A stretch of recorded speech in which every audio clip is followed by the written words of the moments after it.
सादर करणार आहोत. आमच्या माहितीचे नाव आहे सजीवांची माहिती.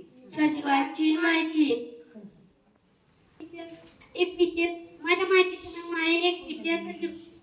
काही सजीव एकटीचे बनलेले असतात, त्यांना एकटीचे सजीव असे म्हणतात. उदाहरणार्थ अमिबा व पॅरामीटर यावर एक मी प्रश्न मी बहुपेशीय सजीवांची माहिती सादर करणार आहे. जे सजीव अनेक पेशींपासून बनलेले असतात त्यांना बहुपेशीय सजीव असे म्हणतात.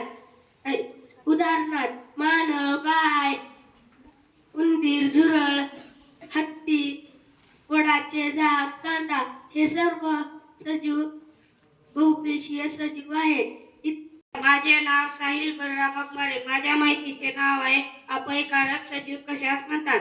अपयकारक सजीव जे प्राणी आपल्याला हानी नुकसान पोहोचवू शकतात, कधी मृत्यू येऊ शकतो अशा प्राण्यांना अपयकारक सजीव म्हणतात. उदाहरणार्थ